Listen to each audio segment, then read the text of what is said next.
Nous sommes venus présenter le rapport général annuel d'activité de la SELC que nous avons déjà donné au président du FASO. Comme vous le savez, la loi prévoit qu'après avoir donné au président du FASO le rapport, que nous donnions aussi copie au Premier ministre. Donc c'est ce que nous sommes venus faire ce matin et profiter, échanger autour de ces rapports pour aussi avoir les préoccupations de son Excellence, Monsieur le Premier ministre.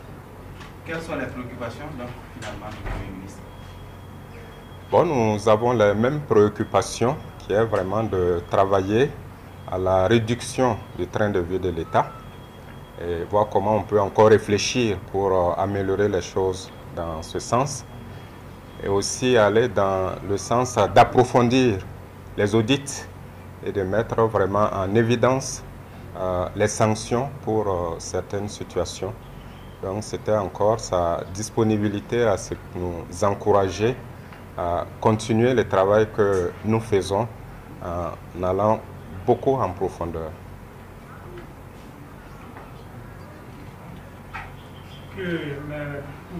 Pouvez-vous nous dire un peu plus sur le contenu de Le rapport, c'est déjà, on l'a présenté en 3 tomes. Il présente un peu les ressources qui sont mises à la disposition de notre structure pour mener ces audits. Quand on prend les ressources humaines, il faut reconnaître que nous ne sommes pas suffisamment nombreux pour les missions qui nous sont confiées. Voilà, par exemple, le rapport tome 1 relève cela. Et le tome 3 montre les actions qui sont en justice parce qu'actuellement, ayant la qualité d'officier de police judiciaire, nous transmettons beaucoup de dossiers en justice. Donc le rapport fait le point des dossiers qui sont en justice. Et surtout, la valeur ajoutée de l'audit, c'est de mettre en œuvre les recommandations. Donc le rapport montre par structure les taux de mise en œuvre de ces recommandations.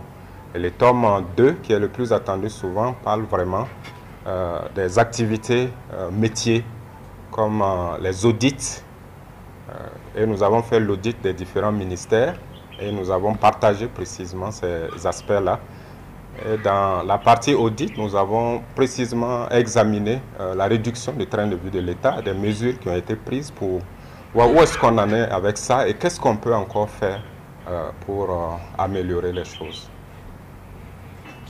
Est-ce que vous avez parlé de l'audit de l'armée, ce fameux audit qui a été annoncé, dont on attend les résultats, mais finalement qui se fait toujours attendre? C'est vrai que vous êtes prononcé sur ça quelquefois, mais jusqu'à présent, il y a une partie de l'opinion qui n'arrive pas à savoir concrètement où est-ce qu'on en est avec l'audit de l'armée. L'armée a été auditée comme les autres ministères et d'ailleurs dans le tome 2 dont nous parlons, nous avons une partie qui concerne le résumé justement de ce rapport-là. Donc c'est pour dire qu'il n'y a plus à attendre parce que le contenu est déjà dans le rapport, le tome 2 qui est déjà présenté. Seulement, bon, si les gens attendent à une communication spéciale, il faut reconnaître quand même que c'est par rapport à l'armée.